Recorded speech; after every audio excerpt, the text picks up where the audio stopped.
In September 1666, London burned for 4 straight days, 13,200 houses destroyed, 87 churches gone, 1 square mile of the richest city in Europe erased. This is how a single spark in a bakery became the catastrophe that killed medieval London forever. Using advanced AI technology, we've reconstructed 17th century London from original maps and first-hand eyewitness accounts, guided by leading historians. You won't just hear about the Great Fire. You'll walk through burning streets, stand before St. Paul's Cathedral as it collapses, and witness the 4 days that forced London to rebuild itself into the modern city. September 1666. London was the 3rd largest city in Europe. 500,000 people lived inside medieval walls that hadn't changed in 600 years. Timber houses, pressed so close together that neighbors could shake hands across the street. The summer had been the hottest in living memory. There had been no rain since May. Every building was tinder dry. Just 1 year earlier, the Great Plague had killed 100,000 Londoners. The survivors had buried their dead and tried to rebuild their lives. They believed the worst was behind them. They were wrong. What they didn't know was that London itself had become a weapon. The city's narrow alleys, timber construction, and bone-dry wood had transformed it into a perfect firestorm waiting for a spark. That spark came at midnight on September 1st, 1666. Thomas Farynor was the king's baker. His shop sat on Pudding Lane, near the Thames docks. That Saturday night, he checked his ovens one final time before bed. Everything seemed normal. By 1 a.m., smoke filled his bedroom. The bakery was engulfed in flames. Farynor woke his family. They escaped through an upstairs window, crawling across rooftops to safety. His maid, too frightened to follow, became the fire's first victim. But this was just one bakery. Fire London had seen hundreds of them. What happened next made this different. The fire found 3 elements that would transform it from accident to apocalypse. The first was the location. Farynor's bakery sat between Thames Street, warehouses packed with combustibles, whale oil pitch, tar, turpentine barrels of brandy. Everything needed to fuel an inferno. The second was the wind. An eastern gale had been blowing for days. It drove flames westward at incredible speed. Burning embers flew hundreds of feet, starting new fires ahead of the main blaze. The third was the construction. London was 80% timber, thatched roofs, wooden supports, wattle, and door walls. Houses built so close that flames could jump from window to window without touching the street below. By dawn, on Sunday, 300 houses had burned. Most Londoners weren't worried yet. They'd seen fires before. Samuel Pepys, a naval administrator, walked to the Tower of London to see the fire from above. He wrote in his diary, "I observed that hardly one lighter or boat in 3 that had the goods of a house in, but there was a pair of virginals in it." People were evacuating furniture, musical instruments, paintings. They believed they'd return in a few days. The Lord Mayor, Thomas Bloodworth, was woken and asked to order the demolition of houses to create fire breaks. This was standard procedure. Destroy buildings in the fire's path to starve it of fuel. Bloodworth looked at the fire and said, "Pish, a woman could piss it out." He refused to authorize demolitions. Property owners would demand compensation. The city couldn't afford it. This decision doomed London. Without fire breaks, the flames spread unchecked. By Sunday afternoon, the fire had consumed the warehouses. Barrels of whale oil exploded. Liquid fire poured through the streets. The temperature in some areas reached 1,000 degrees Celsius, hot enough to melt iron. The firestorm had begun. Imagine standing on London Bridge on Sunday evening. Behind you, flames reach 100 feet into the air. The heat is so intense you can't approach within 200 feet without your skin beginning to blister. The sound is overwhelming. A roar like 1,000 waterfalls mixed with the crack of exploding timber. Below you, the Thames is jammed with boats. Hundreds of them. People throw furniture into the river, hoping to retrieve it later. Some of it floats, most sinks. You would smell burning timber, mixed with melting lead from church roofs. You would see pigeons hovering over their nests, reluctant to abandon their homes, until their wings caught fire and they fell dead into the flames. You would watch the fire advance like a living thing. It doesn't creep, it leaps. Entire streets ignite in minutes, and you would realize something terrifying. There's no stopping it. By Monday morning, King Charles II took control. He'd been woken at 3 a.m. with news that the fire was out of control. From Whitehall Palace, he could see the orange glow consuming the eastern sky. The king immediately overruled the Lord Mayor. Firebreaks would be created by any means necessary. Compensation would be dealt with later. He dispatched his brother, the Duke of York, to organise the effort. Charles divided London into sectors. Each was commanded by a nobleman. They had authority to demolish any building without permission. Royal guards were stationed at key points. They were ordered to blow up houses with gunpowder if necessary. The king himself joined the firefighting efforts. This was unprecedented. English monarchs didn't do manual labour. They observed from safe distances, but Charles II stood in the bucket lines at Cripplegate, passing leather buckets of water hand to hand. He was covered in ash and soot. His fine clothes were ruined. Eyewitnesses recorded him working for hours alongside apprentices and labourers. His face blackened, his hands blistered. At one point, he personally handed out guineas, gold coins to firefighters, urging them to keep working.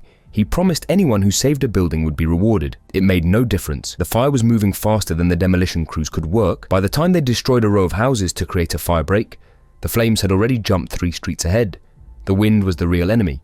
Every time they thought they had, it contained a gust would carry burning debris over their fire breaks, igniting fresh outbreaks behind their lines. The fire had reached the heart of medieval London Cheapside. The city's main shopping district was burning.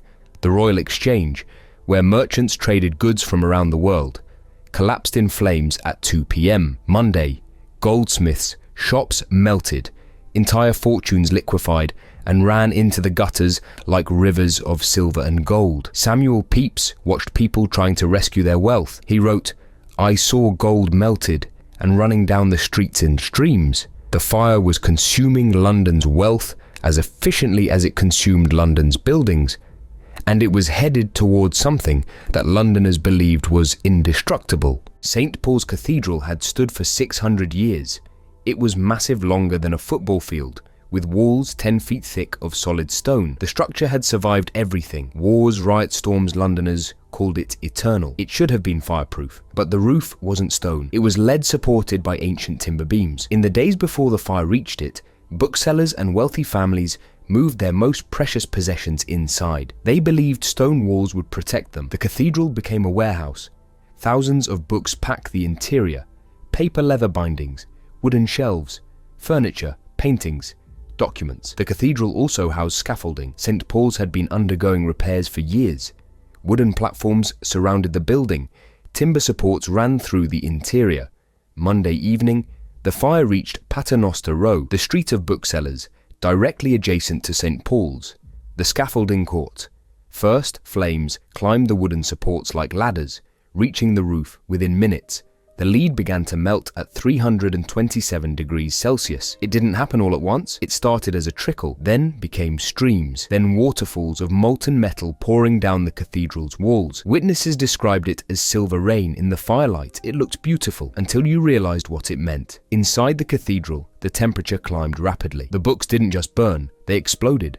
Paper contains air between its fibers. When superheated, that air expands violently. Thousands of books detonated like bombs. The sound was like artillery fire. Boom after boom echoed across burning London. The heat intensified 500 degrees, 700, 1000 degrees Celsius. The cathedral had become a kiln.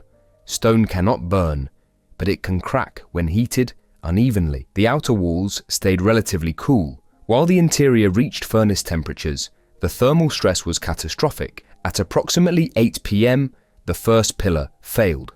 A massive limestone column, 3 feet thick, cracked with a sound like a thunderclap. Then another, then 10 more. Chunks of stone the size of carriages exploded outward. The heat was so intense that the limestone calcined. The chemical structure of the stone itself changed. It literally turned to powder. The roof collapsed inward. 6 acres of molten lead crashed into the cathedral's interior, feeding the inferno below. The temperature spiked past 1200 degrees. By Tuesday morning, St. Paul's Cathedral was gone, not damaged, not ruined, gone. Where the building had stood, there was rubble and ash.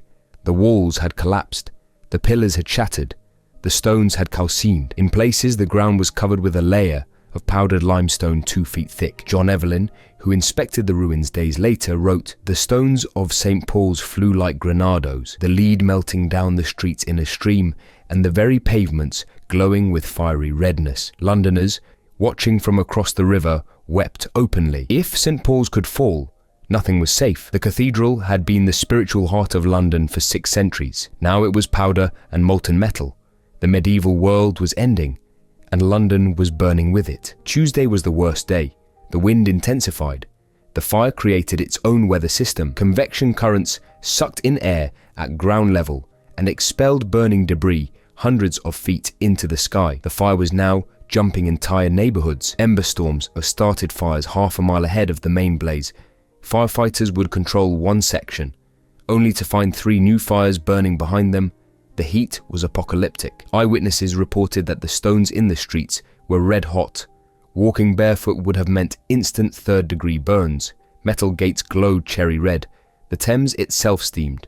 People fled in every direction, most headed to Moorfields, the open space north of the city. Tens of thousands gathered there, surrounded by their salvaged possessions, watching their city burn. Some tried to stay and fight. They died when buildings collapsed on them or when they were overcome by smoke. The official death toll would later be recorded as only 6 people. This was a lie. The poor weren't counted. The homeless weren't counted. The death toll was likely hundreds, possibly thousands. By Tuesday night, the fire had consumed 373 acres inside the city walls and 63 acres outside. 4/5 of the city was gone, but the wind was finally shifting.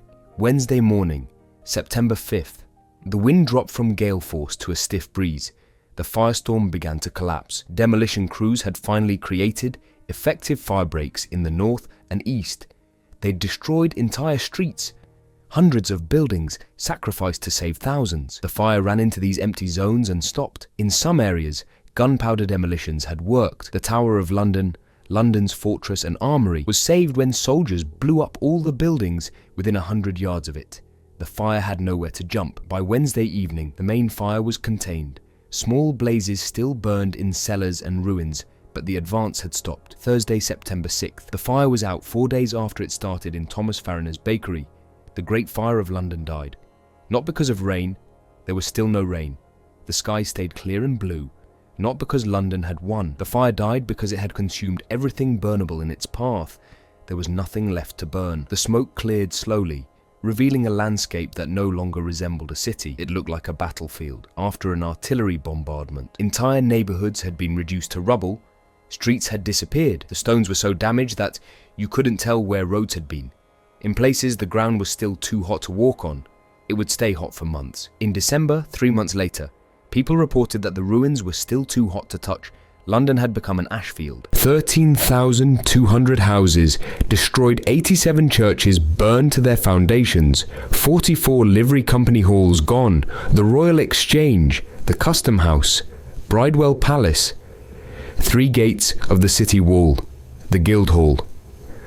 All erased. The medieval city that had stood for 600 years had been reduced to ash and rubble. In 4 days, 100,000 people were homeless. That's 1 in 5 Londoners. They camped in the fields outside the city. Moorfields became a tent city. Overnight, families lived under blankets stretched between poles. The wealthy slept in their carriages. The poor slept in the dirt. Disease spread rapidly. Dysentery, typhus. With no proper sanitation and tens of thousands living in close quarters, the conditions were perfect for an epidemic. Food became scarce. The markets had burned. The warehouses had burned. Ships couldn't dock. The wharves had burned. People survived on whatever they'd managed to save. Samuel Pepys walked through the ruins. 5 days after the fire ended, he wrote, "I walked through Cheapside and Newgate Market and saw not one house standing, but the Exchange. The ground so hot that it burned my feet through my shoes." He found molten glass in the streets. Church bells had melted into puddles of bronze. Iron chains had turned to rust-coloured liquid. The financial cost was staggering. £10 million in 1666 currency. That's roughly £500,000 of gold. In today's money, adjusted for inflation and economic growth, that's over £1.5 billion.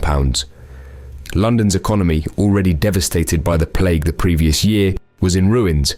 The city accounted for 80% of England's trade. With the warehouses and docks destroyed, trade stopped. Ships sailed to other ports. England's economy teetered on the edge of collapse. Foreign observers predicted London would never recover, that the city would be abandoned, that England's golden age was over. They were wrong, because something remarkable happened next. Within days, King Charles II issued a proclamation. The new London would be different, wider streets, stone and brick construction only. No more timber, regulated building heights, proper fire breaks. This was revolutionary. Before 1666, London had no building codes. Property owners built whatever they wanted, however they wanted. The fire changed that forever. Parliament passed the Rebuilding Act of 1667, the first comprehensive building code in English history. Every building material was specified, street widths were mandated, fire prevention became law. Christopher Wren, a young architect, was commissioned to design a new St. Paul's Cathedral. His vision was radical, a massive dome inspired by Roman architecture that would dominate the London skyline. Construction took 35 years. The cathedral he created still stands today. The new London that rose from the ashes was safer, more planned, more modern wide streets allowed firefighting equipment to pass. Stone construction prevented future firestorms. The city that had burned for 4 days became the template for modern urban planning, but the psychological scars ran deep. Londoners needed someone to blame. Rumours spread that Catholics had started the fire deliberately, that foreign agents had orchestrated it, that it was divine punishment. A French watchmaker named Robert Hubert confessed to starting the fire. He was mentally ill and his confession made no sense. He claimed to have thrown a firebomb through the bakery window. But the bakery had no windows facing the street. He wasn't even in London when the fire started. They hanged him anyway. Anti-Catholic hysteria gripped London for years. The monument, a 202-foot column built to commemorate the fire, originally bore an inscription blaming Catholics. It took until 1830 for that inscription to be removed. The truth was simpler and more terrifying. London had burned because of bad urban planning, dry weather and wind. No conspiracy, no divine punishment. Just the inevitable result of building a timber city in a country with hot summers.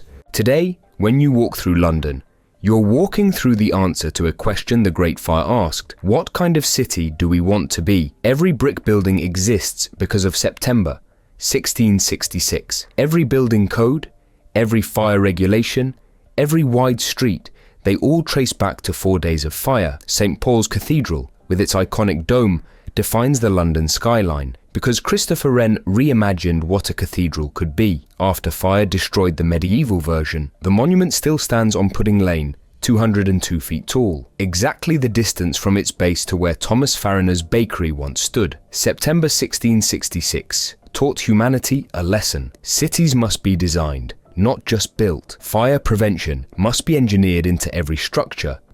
Urban planning matters. Every modern building code in every city in the world owes something to the Great Fire of London. Medieval London died in September 1666, but from its ashes rose the foundation of the modern city. The Great Fire of London burned for 4 days in September 1666. It destroyed 13,200 houses, 87 churches, and the heart of a medieval city. It killed hundreds and left 100,000 homeless. It erased 600 years of history in less than 100 hours. But it didn't end London's story. It began a new chapter. The city that rose from the ashes was safer, planned and built to last. The lessons learned in those 4 terrible days still protect us today. Every time you see a fire exit, every time you notice a sprinkler system, every time you walk down a wide city street, you're seeing the legacy of 1666 London burned, so that cities could learn how not to burn.